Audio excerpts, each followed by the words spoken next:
Morning to all of you. Welcome to yet another Zoom call organized by Jungle Bells.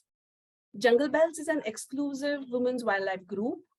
We are into wildlife related activities, conservation, and wildlife tours. Before we begin, I would like to request all of you to turn your cameras off and switch off your microphones. If you have any questions for the guest today, please type them in the chat box and we will address them after his talk. Also, if you want to receive any further communication about our events, etc., please type in your email addresses and phone numbers in the chat box. So to introduce our speaker for today, Pratik Joshi, I will hand it over to Aarti. Aarti, all over to you. Very good morning to all of you. I'm going to introduce our guest for today, Pratik Joshi, briefly. An environmentalist at heart, and even on his educational background.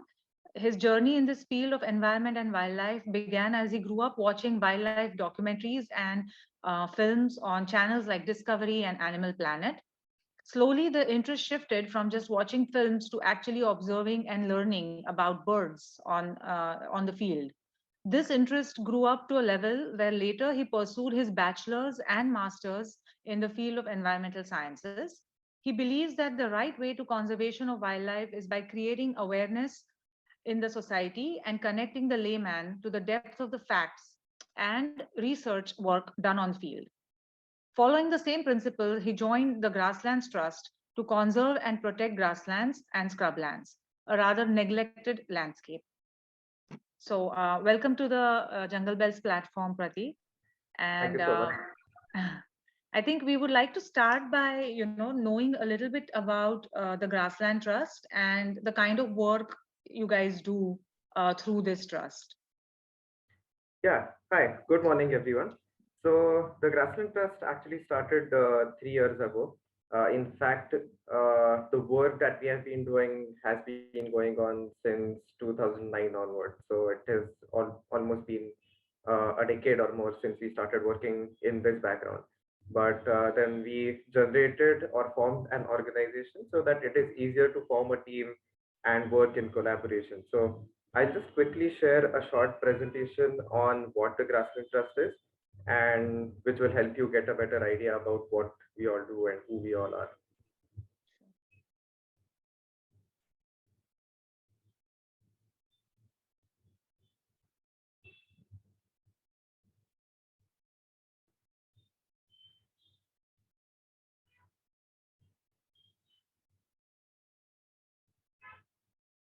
So as the name in itself suggests that it is completely based on the grassland ecosystems, or what we can more scientifically call it as open natural ecosystems, or in our very context of Maharashtra, or the grasslands around Pune, it is semi-arid savannas.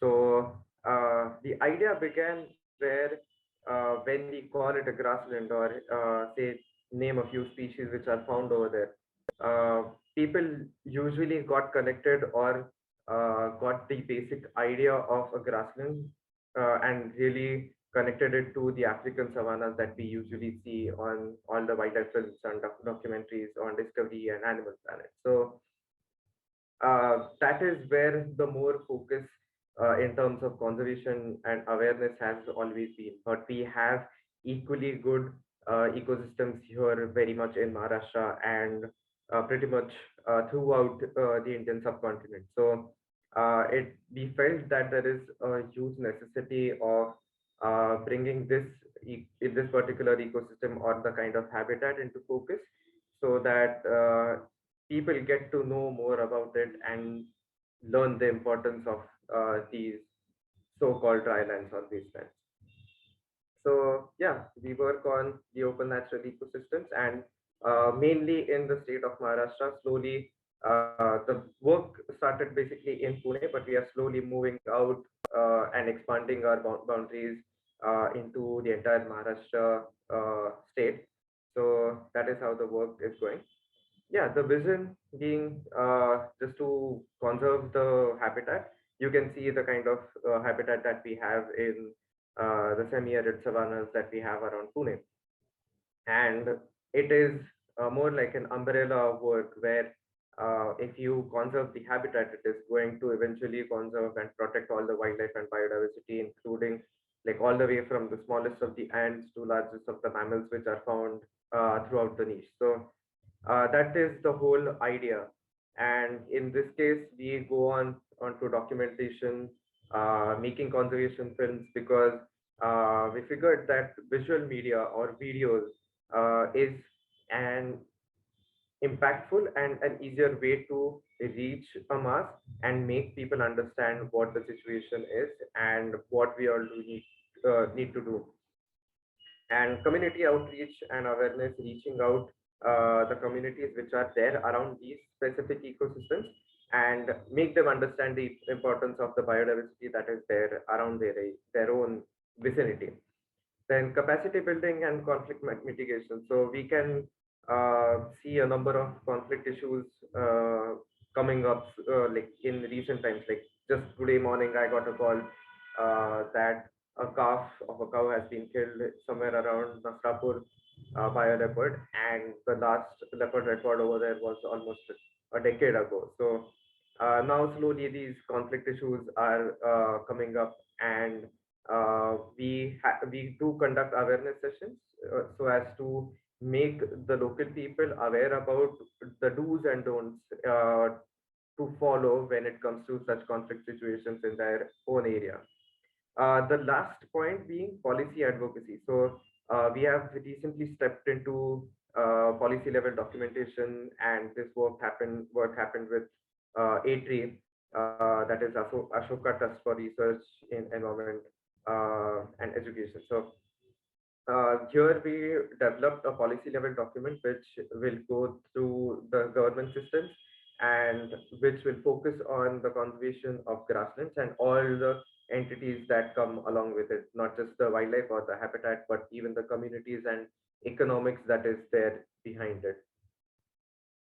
So in short, this is the core team that we have. If you see, there are varied people and all of them ranging from Mihir, Vishwatej. So we all come from different backgrounds. So the whole team was formed just based on one common goal of conserving this habitat and the passion for the wildlife that we all have in common. So if you look at it, Mihir is a business professional who is working in gemstones and diamond jewelry.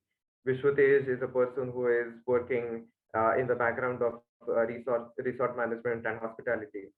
Sonali is running a business on upcycling and making some beautiful stuff out of all the waste that we have.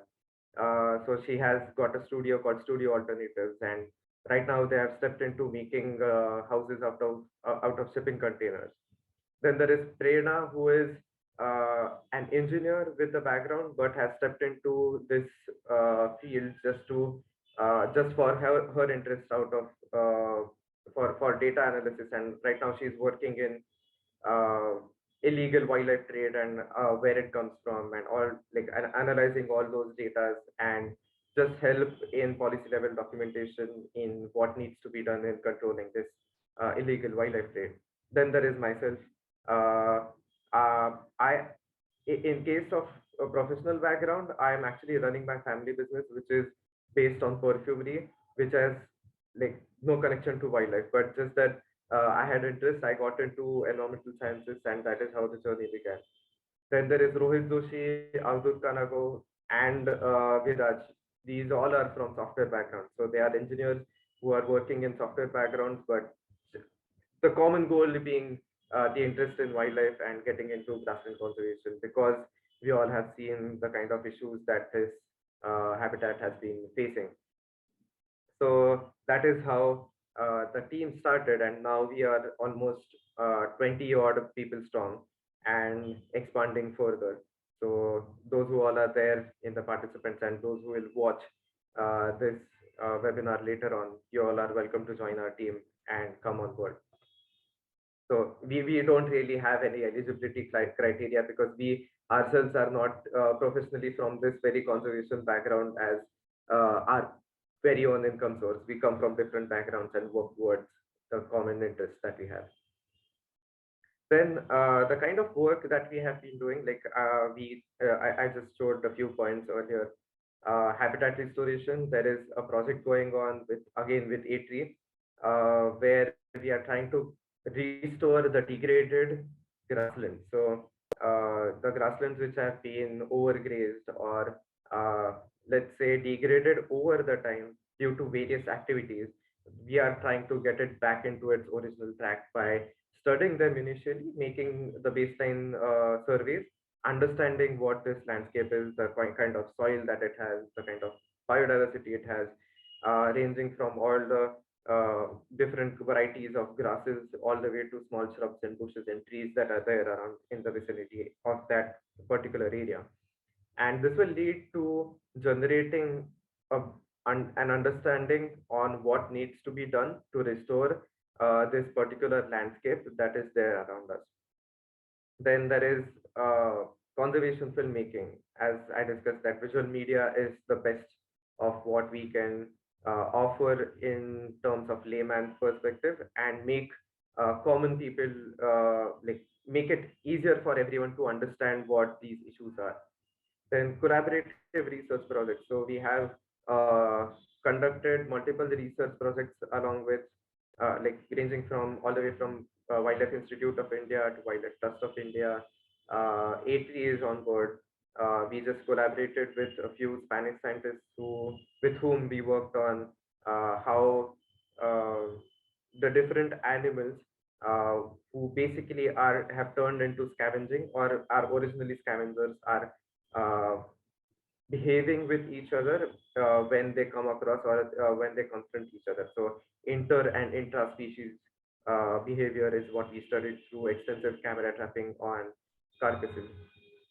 Then training and outreach programs. Then we have conducted multiple training programs with forest department so that they will have a better understanding of where they are working at the moment, because most of the times we found that forest department or these government, like this particular niche is looked upon as a government job, which gives them a job security and income security. So uh, there are a very few people who actually are interested in working towards wildlife when it comes to forest department.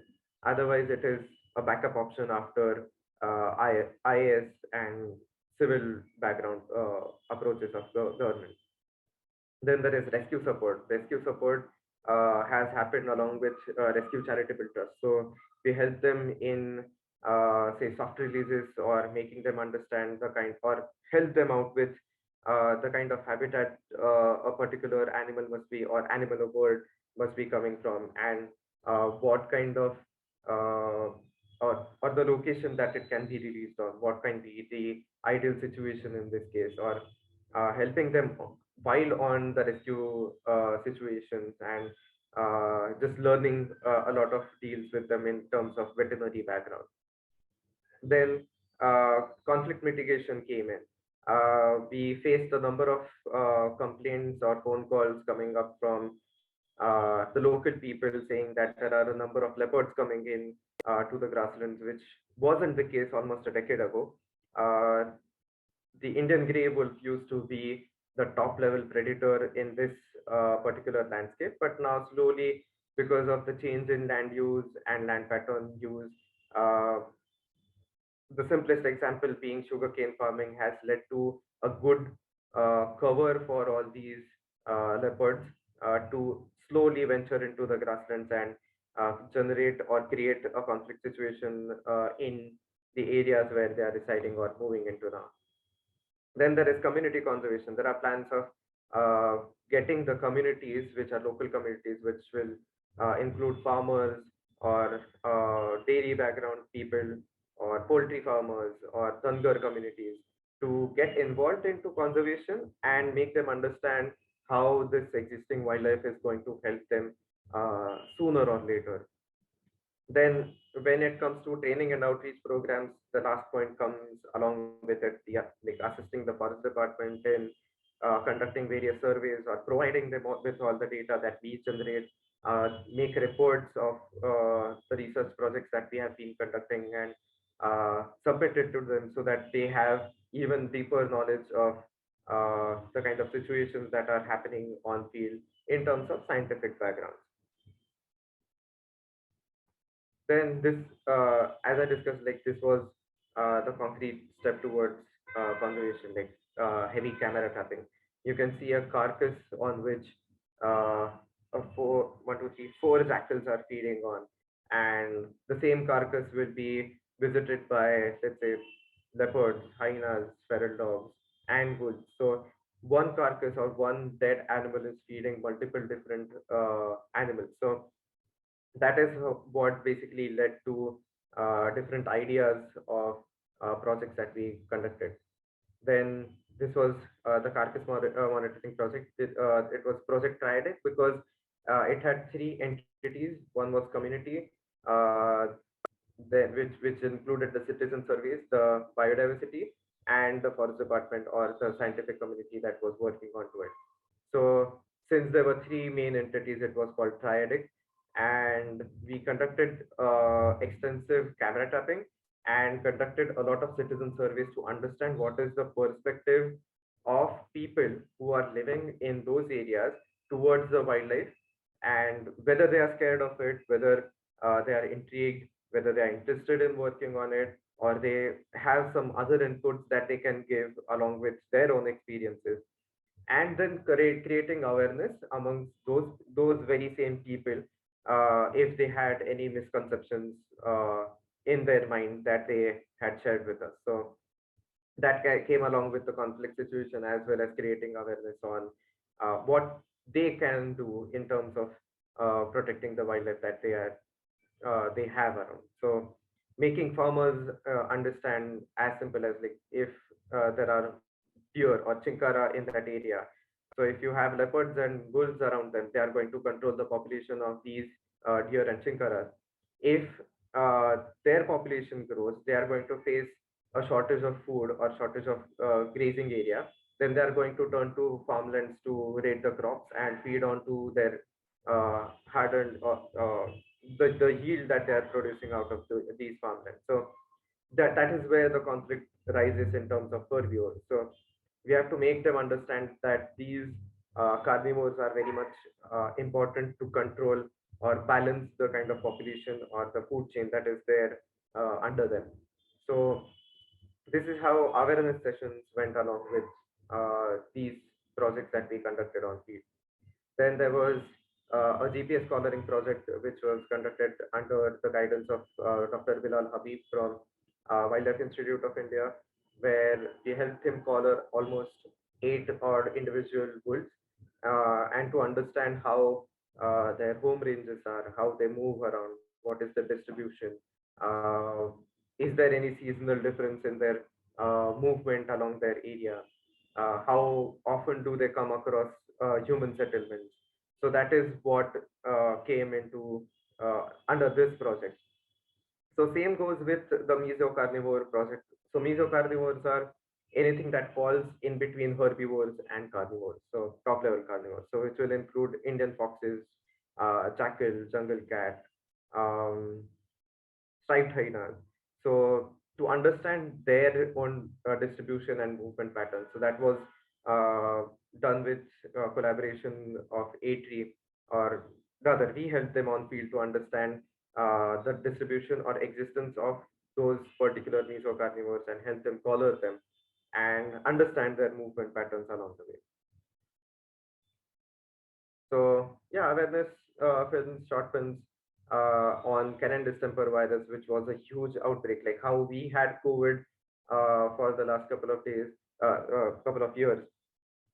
Canine distemper virus and rabies has always been out there and ever growing because of a lot of factors that are there in the field. Then risk of plantation. So there is a huge misconception of tree plantation and uh, green revolution and carbon sequestration in general. So we created awareness about what is the risk of wrong tree plantation, or wrong kind of trees planted in the wrong kind of habitat. Then lesser carnivores of grasslands, understanding their behavior and their ecology as well. So we made a film on both of them, like the lesser carnivores of grasslands, and specifically one on the nightlife of the wildlife which is there in these habitats. So what happens is most of these areas, since they lack uh, big tree canopies, there is no shade. So the day temperatures are high. So they have adapted in a way that they have turned into crepuscular behavior or nocturnal behavior. So either they are active uh, during the early dawn time or early time of the day, or the dusk, which is the end of the day, like after sunset, so or around sunset. So that is how they are tackling the daytime temperatures. So we had to track them through the night and understand what they are doing at the night duration when they are foraging or marking their territory or understanding their behavior during that time when they are not resting and more active. So the film shows these different perspectives along with it. Then when COVID hit, uh, we got a couple of calls from a few Dhangar friends that we have made along the way while working on field. That so Dhangars are basically nomadic shepherds who don't have a permanent residence. They move from one place to the other depending on the availability of grazing grass in that area. So they have pre-decided routes which they have been using over the years and decades and generations altogether. So we got a call saying that like his family has gotten stuck somewhere near Rajgurunagar, and since they don't have a permanent residence and a strict lockdown was put up, they cannot go out and come like gather any essentials through the time. So that is when we like started a donation drive where people came up with different essentials or in cash donation where we turned it into essential products from grains or oil or whatever basic necessities are needed through the day, and even food for the animals that they are rearing. So we almost reached 85 odd Dhangar families through in that span of a month before they could move on to their next location and gather some essentials on the way. So we could help those families because of the connected or contact that we have generated through all these years and help them over, because these are the people who are actually living in that landscape. Sorry, unlike us who are going like leaving our own work in the city and going in that landscape and then looking after all of these things, but they are experiencing all this wildlife and this habitat in their daily life. So these people have literally been our eyes and ears on field. So uh, whenever we go on field and get an update from them, uh, they have a very pinpoint update or information of what is happening in that particular area, and it is very much precise. So it has been super helpful. Dhankar community has been super helpful in terms of any conservation or filming project that we have ever done. So it was our very much duty to help them when they were in need. So we are glad that we could help, and rescue actually helped us in the transport because they had ambulances and all the permits to move around. So we used their vehicles to reach out to those people and send them all the essentials to their very own particular locations where they were residing. Yeah, so this was again, this was with Rotary Club of Pune. We distributed them multiple solar lamps because no permanent residence, no direct electricity, and since they don't have straight electricity or alternating current available, post sunset it is nighttime for them. So there is absolutely no light apart from just lighting a small campfire around their area. So we gave them a few solar lamps which they are carrying and which they can just hang around in their tent, tarpaulin tents, and just helping them to stay safe while it is dark, because there are a lot of snakes in this area which like creates a direct threat to their own life. So when there is light, they are at least aware of what is crawling around them. So yeah, these were the awareness films which we created along with Roundglass Sustain. So these films were uh, released in two different languages. One, since Marathi being the local language and English being the commonly understood language. So one was basically Saswad as an area and the kind of grassland habitat which is there on it.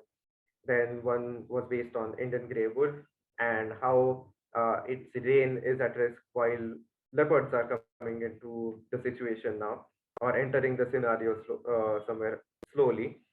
Then one was based completely on the scavenger, which is hyena, and which is completely nocturnal. So that is what led to a lot of people understanding the kind of animals that these are, and not to be scared of them, and rather be interested in watching them or observing them and let them be in their own area. So we have had almost six 660,000 odd views on YouTube on one particular video, that is the Dark Knights, which is the striped hyenas one. So people are actually interested in watching such films and interested in learning the kind of or understanding the kind of wildlife that we have around. And we actually get comments saying, please make a film on this. We are seeing animals, say for example, jackals and wolves. So what is the difference between a jackal and a wolf? We want to understand that. So these are the comment sections under these films. So we are in the process of making those as well. So YouTube has actually been a really good platform to generate awareness, because anyone and everyone is using YouTube and watching all these videos. One project was entirely based on poultry waste analysis, like uh, all the dead chicken which is dumped uh, out of uh, the poultry farms. It is a direct opportunity for all these carnivores to feed on. It is like just walking into a restaurant and having a dish served right over there. But this also led to multiple death scenarios, like fatal cases, because of uh, pesticides being laced or sprayed onto it, just for faster decomposition of or deterring dogs from that area, from the poultry dump site.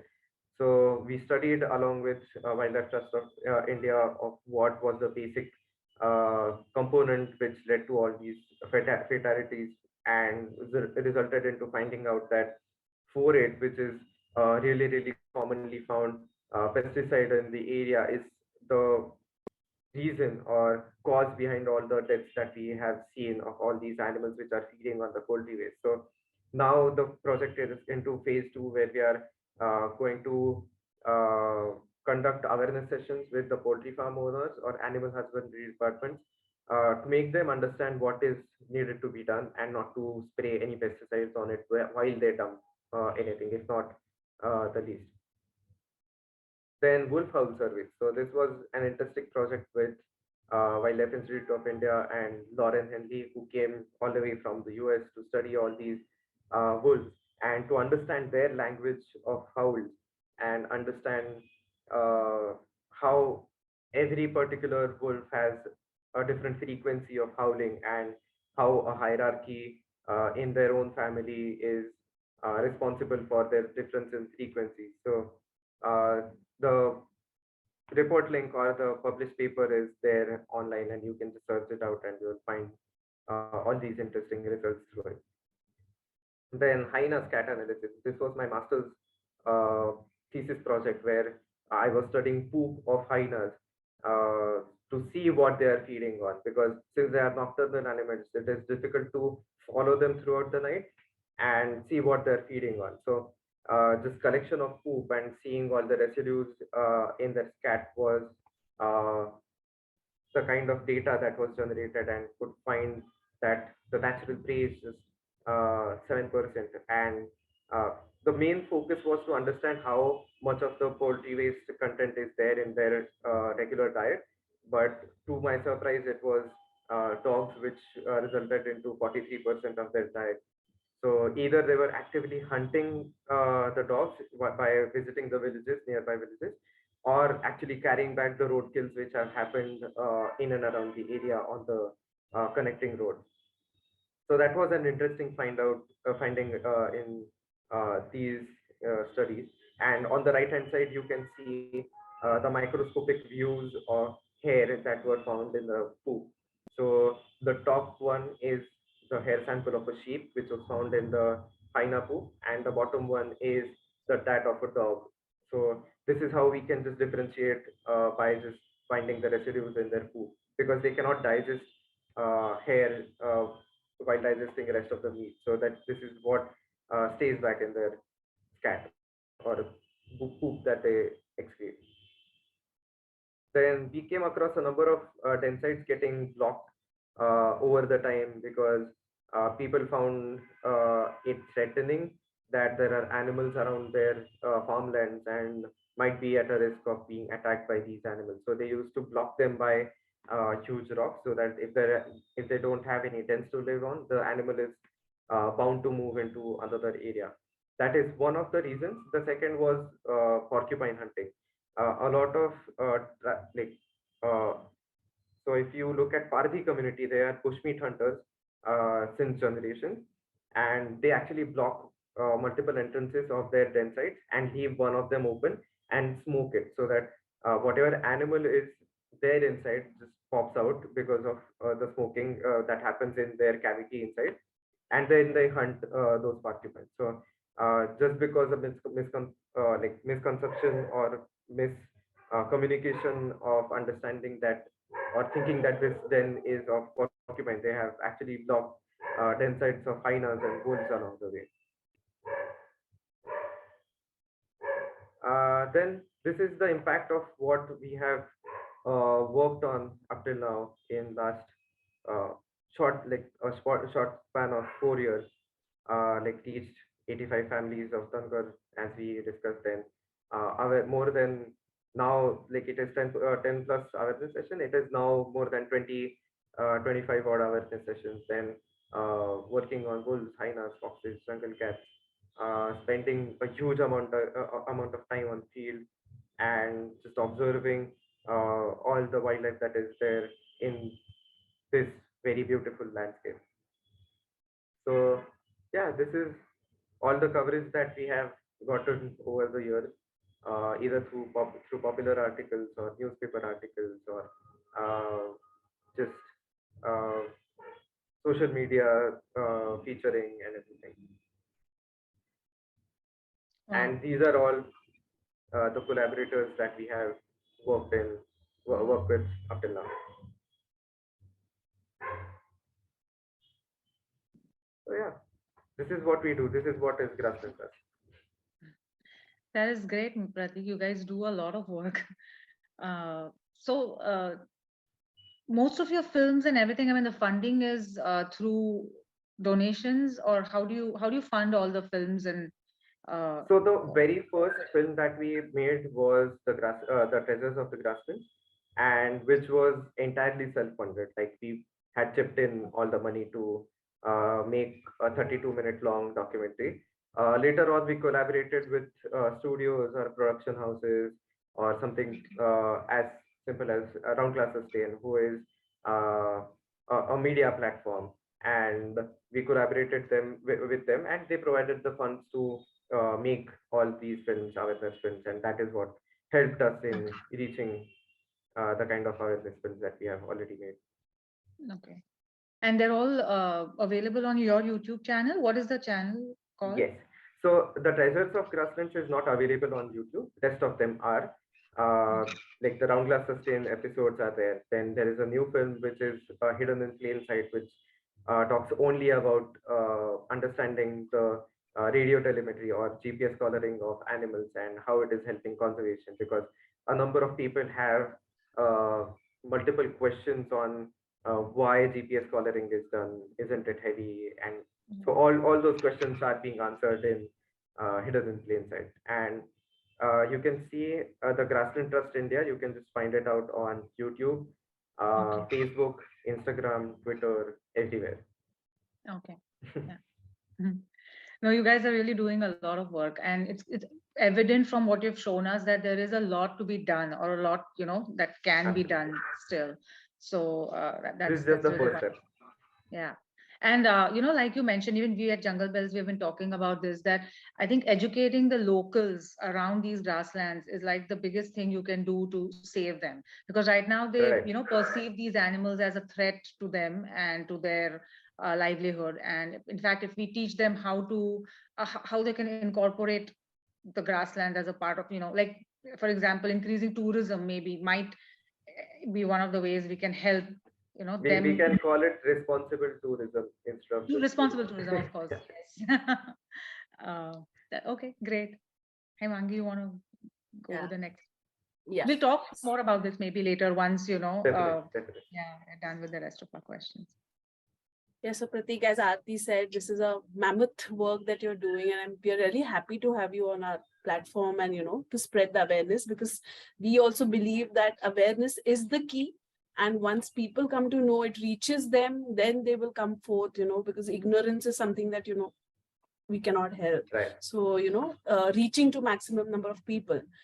So I will just start with a very basic question. A lot of people viewing on Facebook, or even on this platform right now, might be having those who are new to this. What exactly is grassland? How are they formed, and how is it different from maybe a green forest or a meadow? So if you can just elaborate a little bit on this. Okay, sure. So I will just share a picture on the screen, just to make it easier to understand. Yeah.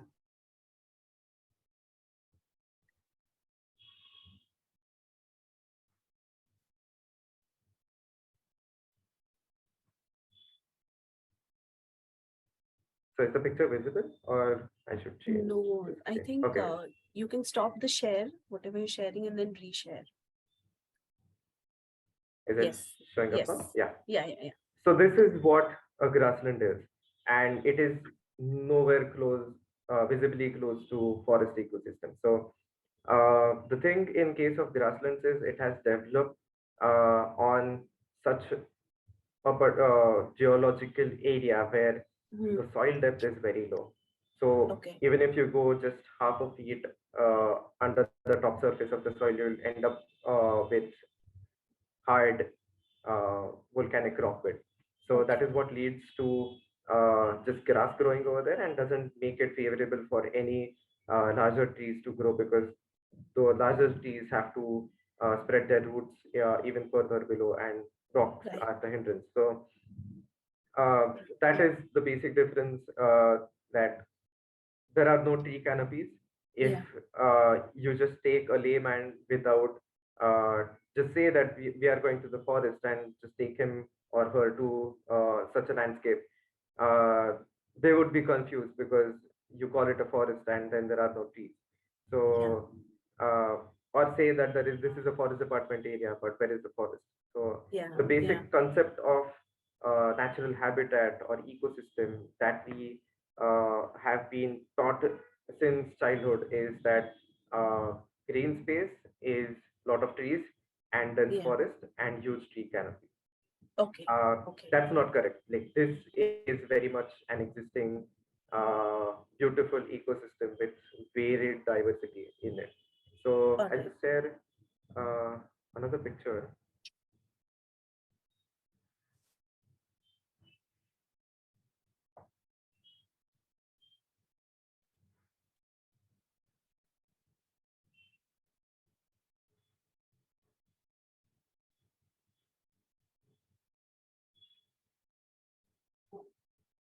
Okay, so can you see a collage of birds?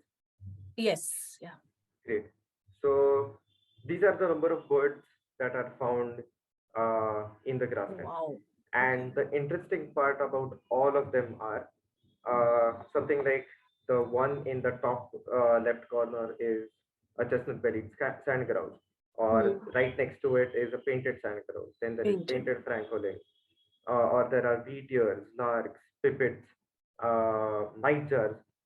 The most interesting part about all these birds are they are ground dwelling. They do not make nests on trees. They make their Okay. nest on the ground. Ground. So as soon as we do anything which turns the ecosystem into a forest, you are directly hampering their nesting sites, because they Right. wouldn't get an open area to breed on the ground, where what that is what they are adapted to make. So, or they're adapted to living into these kind of ecosystems. So Okay.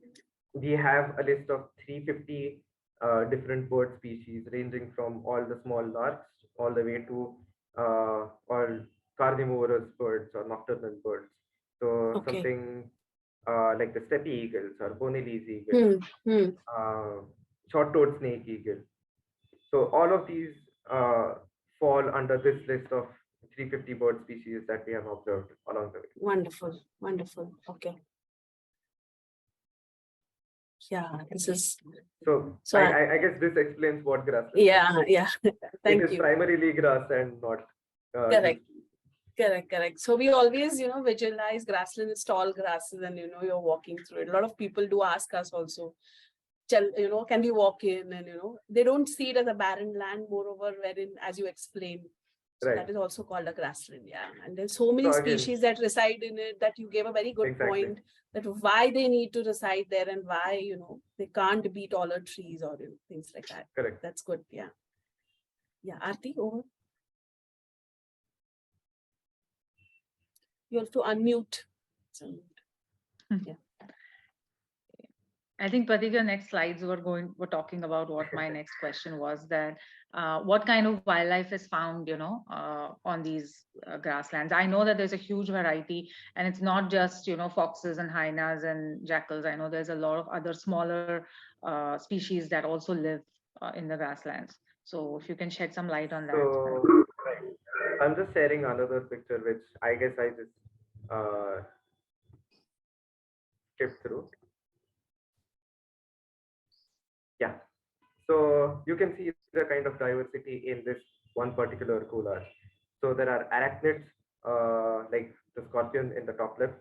Then there is an amphibian. So this is a marble balloon frog, which is a grassland specific amphibian, which comes out only in a particular span of monsoon. So it will come out in the very first weeks of monsoon. As soon as the rain starts, they will gather in small puddles and pools that are there in the area, which have been formed after the first few rains. They'll congregate, they'll mate, they'll lay eggs, and then again go back to their burrows into hibernation. So they have an activity span of less than 1 month or 2 months at the most. That is when they're most active. Then in the top right corner, there is rusty spotted cat. So this is the smallest wild cat in India. I'm not sure if it is in the world, but definitely in India.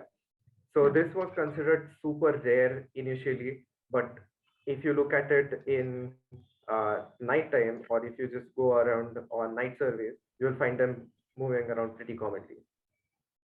These are there all along the Solapur highway. Wherever there is agriculture, wherever they'll find rats and mice and frogs and small lizards and small mammals and birds to feed on, the spotted cat is there.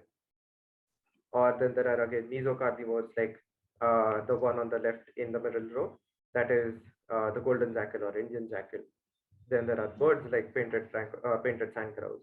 Now there are the most interesting species, that is the striped hyena, the Indian grey wolf, and the leopard, which has recently come into the scenario now. So if you look at all these are all again similarly protected under the Wildlife Protection Act, as same as the animals which are there in the forested ecosystems. So Indian wolf actually is a Schedule 1 species, which is the topmost protected format of legal protection that an animal gets under Wildlife Protection Act, and which is as equal as the tiger. But since tigers are more charismatic, they are most focused on.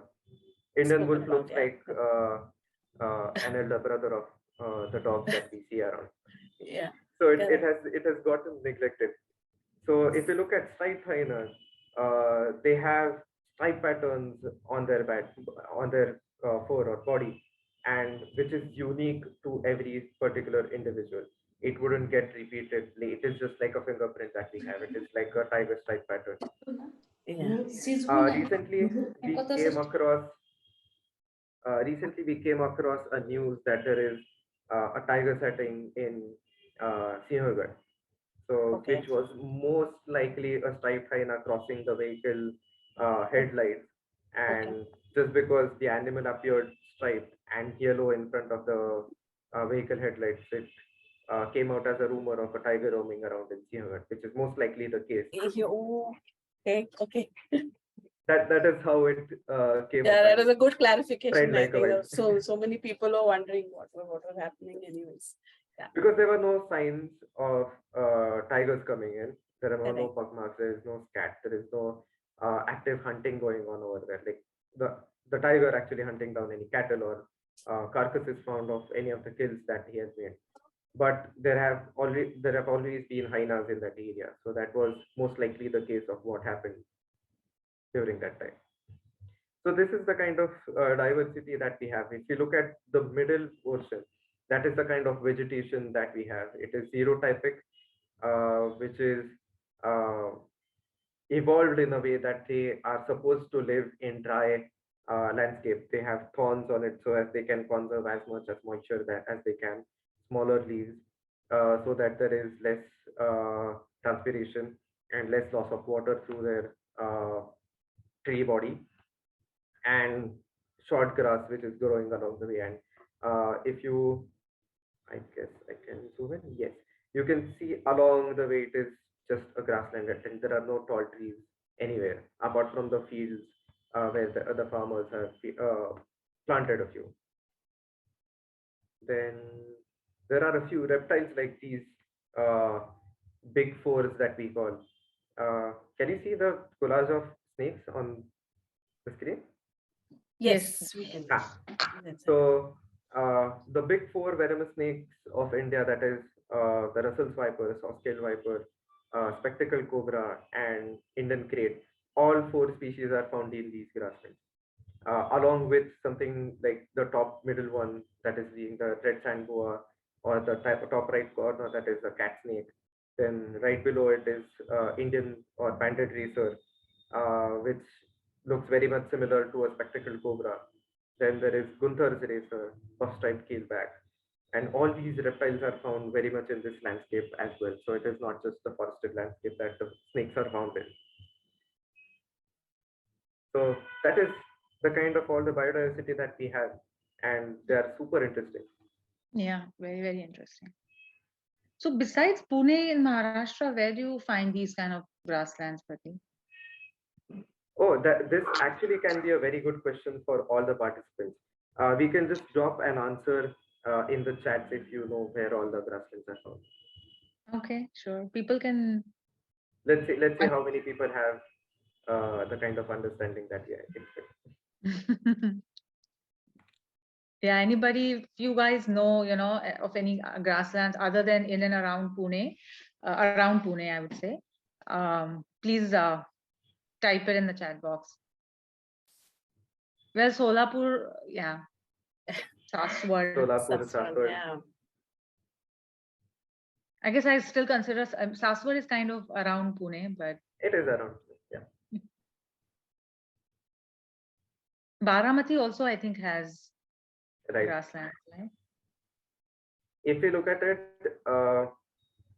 anywhere you go from Saswad to Baramati all the way to Solapur, it is all grassland habitat. All grasslands, yeah. Apart from places like Sangli, a few pockets of Satara and Kolhapur.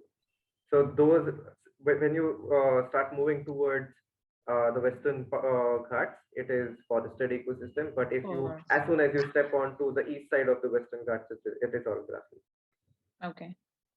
Yeah, so that's some of the other answers, I guess. Kolhapur, Yeah, Miraz. Siddewadi, Miraz, Siddewadi, yes. Okay. Okay, let's break the answer.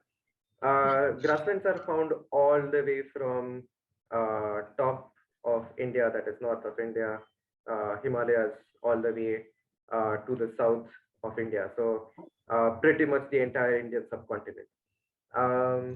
So if we look at Himalayas, there are alpine meadows or alpine grasslands on top of the tree lines. So as soon as the tree line of pine, oak, and everything ends, then there is an alpine grassland on above where we usually see the snow, or in Okay. between those areas. So we'll have alpine grasslands over there. If we move slightly south, then there is an entire Gangetic plain which is full of grasslands. So the best example being Kaziranga or Hmm. Nanuri, that being full of tall elephant grass and rhinos and elephants, hawk deers and swamp deers. Everything is found in those grasslands. So that is again an example of grasslands in the area. It's a different If we type of move grassland though, right, Pratik? I mean, right, that's and then a different different. different kinds of grasslands, Yeah. but again, open natural ecosystem, no tall trees, no tall tree canopies or dense forested ecosystem. Right.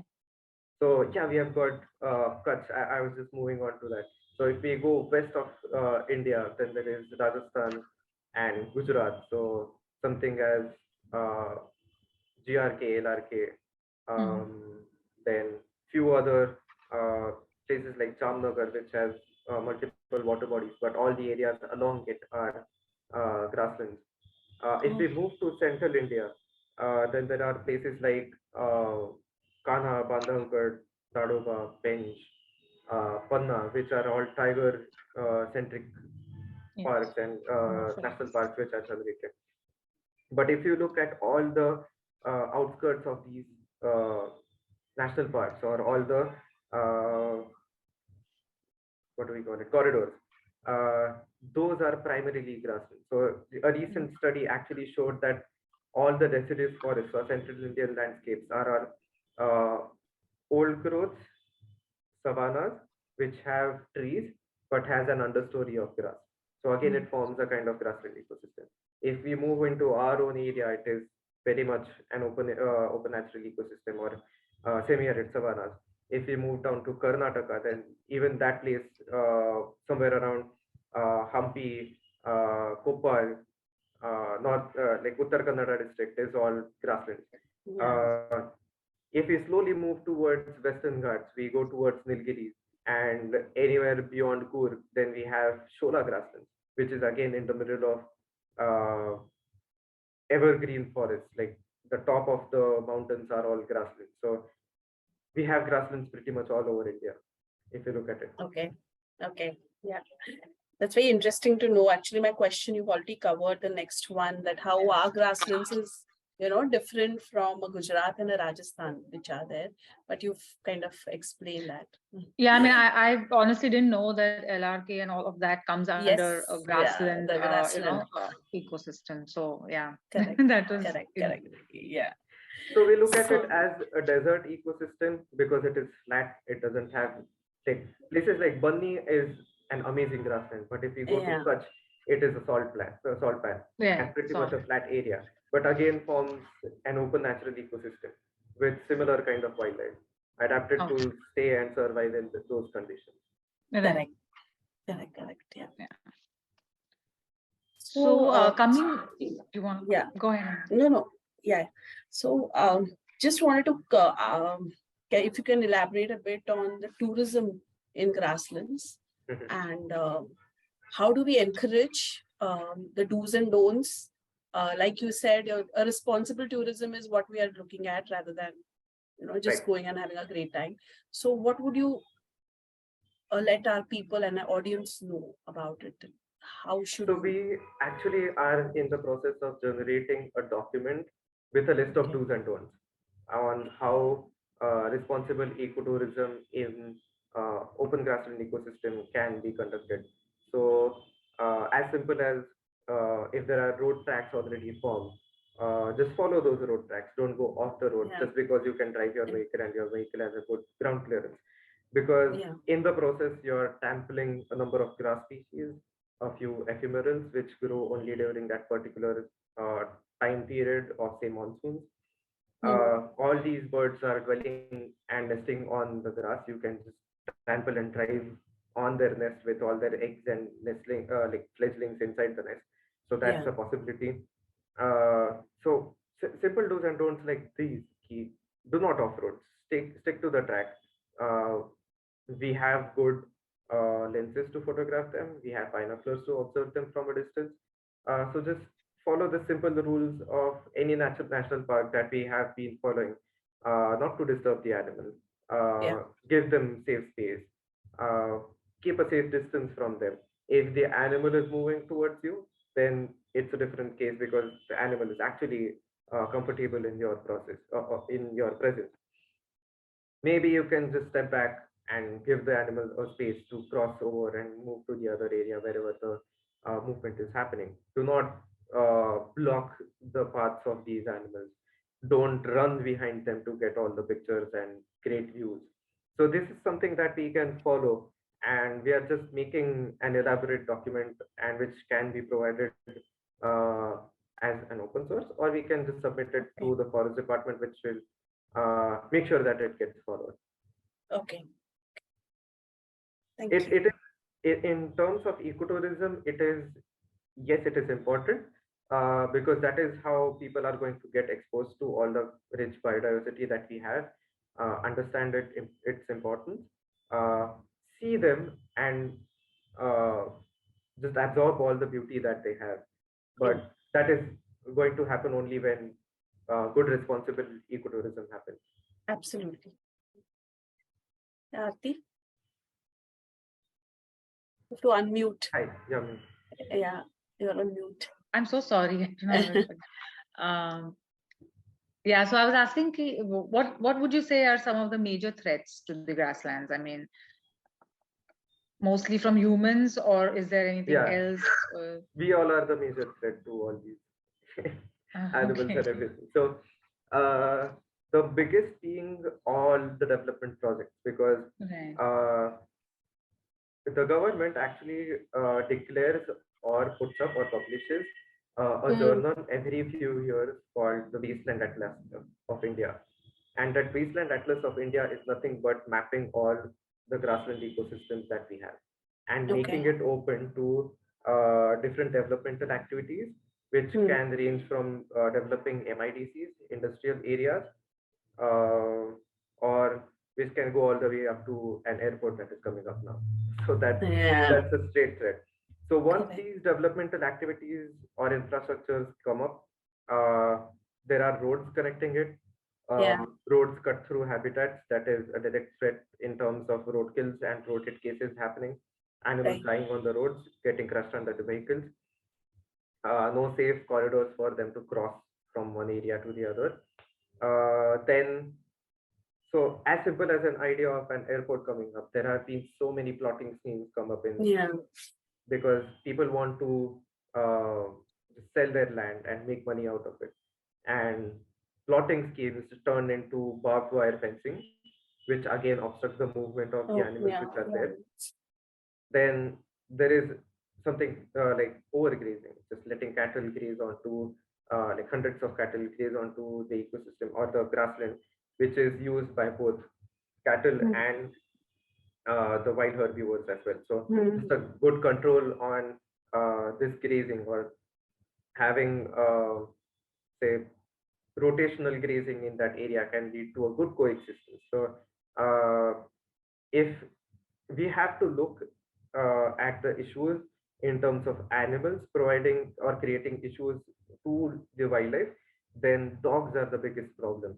Mm. Because they are these feral dogs or free ranging dogs are the biggest carriers of viral diseases like these rabies or canine distemper virus. And um, somewhere we are responsible to all this population boom of feral or free ranging dogs. So indirectly, solid waste management is an issue that they're facing because when any food material is disposed out in the open, this becomes an open opportunity for all these dogs to feed on. That provides a good uh, supply of food or regular food that leads to a population increase in uh, all these feral dogs. That will lead to a shortage of food for them, which will again go on to wild like uh, dogs hunting wildlife as chinkara or hare or porcupine or anything that they come across. We have seen dogs chase away wolves or striped hyenas in their, while they being in their own place. So yeah, somewhere like directly or indirectly, we are responsible for all the issues that they are facing at the moment. Okay. So even as simple as change in land use pattern, change in the pattern of crops that are planted. A number of people have, or farmers have shifted from their typical yield of jowara, bajra to sugarcane.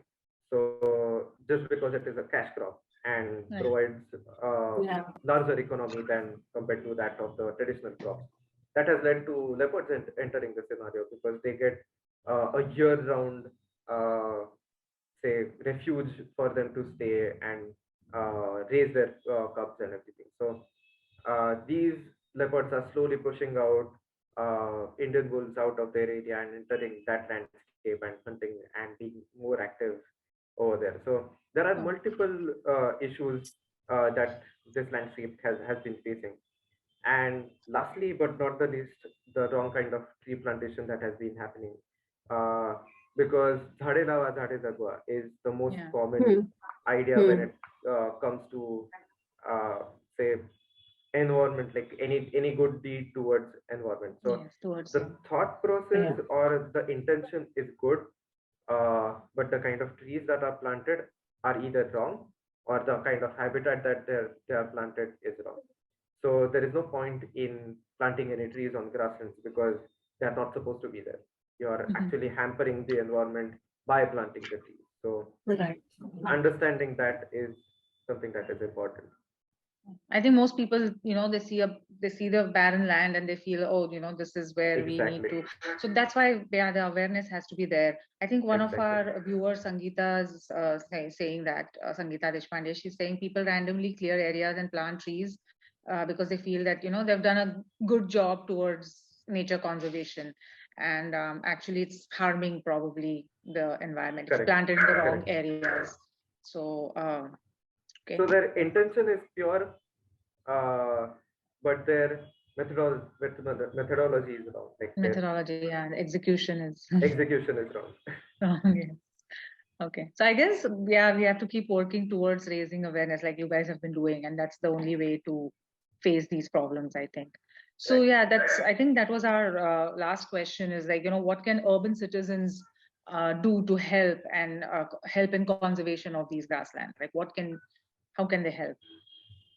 There are two, like one we just discussed, just being more aware about or understanding uh, the background of the entire tree plantation Yeah. program that happens. Be responsible about that. Second is feeding the feral dogs. So it is, even if you say that you're feeding the dogs in the city, it is a chain reaction. You lead to a Yeah. population explosion of feral dogs in the city, which will slowly move out. It will push the existing feral dog community or the population in the outside area, which gets Right. slowly pushed out into the wilderness, Yeah. and then they start hunting all the wildlife. Hunting. Yeah. So feeding and a group of dogs in the city can actually lead to something else over the years after some time. Okay. Because Okay. they get a Okay. favorable condition to raise their pups. That is what lets population explosion of them, and the chain continues. Okay. Okay. This is actually a very different angle, the feral dog Yeah. angle. I don't think we Yeah. have ever thought about that. Yeah. Again, it is a good deed. The intention is good, but execution is wrong. Maybe we can just neuter them and then feed as much as we want. Make them obese, no problem. Feed them how much ever you want. But if they are neutered, their population is not going to go on a boom. Yes, it'll not just The animal uncontrollably survives, grow. and your intention of feeding the dog and helping it out is also getting served. Okay. I guess one more of our viewers, or Sanjay, he's asking how many recorded sightings of leopards have been there in the grasslands, and is there any data being maintained basically about leopards in the grasslands? I don't Yes, so in that case, forest department is always uh, reported when there is leopard sighting or Leopards. any conflict situation. So if we look at Pune as a scenario at the moment, uh, we have leopards surrounding us literally. So we have leopards Yeah. in Pirangut area, which is on the west. Then there is Nagar area. As soon as we move out on the Nagar road, then there are leopards over there. There have been a recent case of leopard being found in Serum Institute, which is right next to Hadapsar. Then Yeah. Saswat Devigat is the closest that we have observed. So uh, it is difficult to quantify the leopard sightings because they are just everywhere at the moment. We Right just now. need to keep an eye out. Yeah. Yeah. But They're getting bolder, forest I department, guess, or right. But forest department is making a good job in keeping an update on this okay. because if they are not updated, they won't be able to address the uh, conflict situation well on time. Right. Even the Rescue Charitable Trust, for that matter, is doing an Yes, excellent yeah, job in They do a good this job. background. yeah. They, Pratik, just to mention that she was also on our platform Was a it? year back. Yeah. Neha So we was, had yeah. Neha was, so we like she Uh-huh. kind of gave an insight about all the things that they do, and people already knew about it, but just that they're doing a very, very noble. Gets a deeper Okay, note, right? yes, yeah, Neha is a good friend. yes. Pratik, maybe, I mean, I think we are, done with our questions. If anybody has any questions for Pratik, you can type them in the chat box. And in the meanwhile, maybe you can display, that slide of yours, which had your information about your Right. trust, and the way people can the phone numbers and everything. Maybe you can display that on the screen one more time so that if people want to take down those details, they can. If it's easily possible, then Yeah. Also, I would like to mention that Yeah. this session, yeah, thanks, Pradeep. This session is being recorded. It will be available on the YouTube. For those who on could our not join, yeah, on our YouTube channel, or for those who couldn't log in today for the session. So, and please forward it to as many people as you can. The link, we will surely share it once it's up. So, it reaches more number of people. Great. So you have all the contact details over here. We have Yeah, the website, yeah. email address, contact number, Yeah. and we are there on all social media platforms under the name Grassland Trust India. So Okay. you can Okay. hit us up anytime. Okay. Always Great. there to help. Thank you. Yeah. I think I would like to request Sanjay Deshpande of Sanjeevani Mhm. Developers to give the vote of thanks. He would like to. Sanjay, are you there? Yeah, hi. Okay. Hi. Am I audible and visible? Yes, absolutely. Yes. Okay, Pratik, thanks a lot, first of all, to you, Mihir, and entire Grassland Trust for two things, because as you rightly said, and even we know who are associated with wildlife, that when people say forest, they mean tiger only. That's it. So, and whenever we go to any place and tell them about wildlife of Pune, the people get confused confused with wildlife at night and party life mainly that wilderness they expect because nobody could even imagine that there is wildlife around Pune. But slowly, yes, scenery is changing, and thanks to people like you who are passionate. I was keenly listening to the introduction of individual 20 odd member you introduced from your group, and it's really heartening to know about people across such spectrum coming together for such noble cause, and where tiger is not involved. So Yeah. many people like to get associated with wildlife only when tiger is involved. And that's why a special thanks to you and your team for doing such a Herculean task. And I'm sure with Jungle Bell and little support like people like myself of Sanjeevani, Team Sanjeevani, and your team, we will be definitely making people not just know about grasslands, but make it equally popular like any other forest.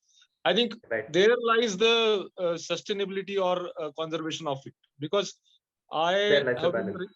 Yeah, I have been regular visitor of Grasslands thanks to Emangi and Aarti and their efforts.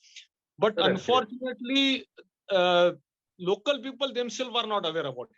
And what has happened, I am a keen observer or a say learner of Tadoba success story about tigers. Uh, unless and until the local people don't start becoming part of that development, it is very difficult to conserve that forest or that species as such. And Correct. you rightly said wolf is the apex predator of that grassland, though leopard is also there now. It's like introducing now tigers and but one thing, tigers and leopards are been successfully living in most central Indian forest or all Indian forest.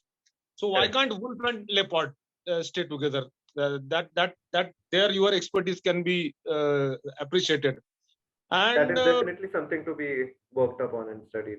yeah. Only habitats are different. Miss leopard survives on tall growing trees where tiger is moving around ground.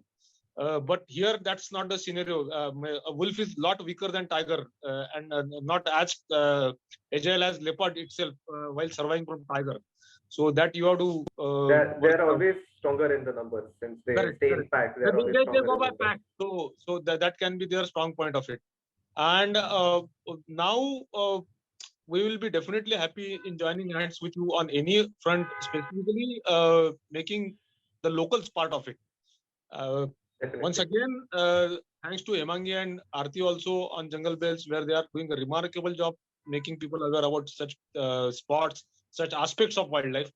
And thanks to all listeners also. And let us take this ahead because it's not job of some Pratik and some Grassland Trust or some Jungle Bell to save any of the forest. It's job of everyone around us. So It's that about is all of us. Yes, yeah, try to spread the word, try to spread this sharing, wonderful sharing which you guys are doing is all I can say. Thank you very much to all. Thank you so thank much. you. Thank you, So, Pratik. before we all leave, we keep on updating on our social media because we are coming up with a number of projects and we do need volunteers at times. So, if you all are, if anyone out of you is interested in volunteering, you can just hit us up and we might work on a voluntary project sometime in future. Sure. Sure. Yeah, that's wonderful. Yeah. Yes. Thank you so much. Great seeing Yeah. you all. Yeah, same here and listening to you. Yeah. Right. Thank Thank you you so so much. much for all joining in.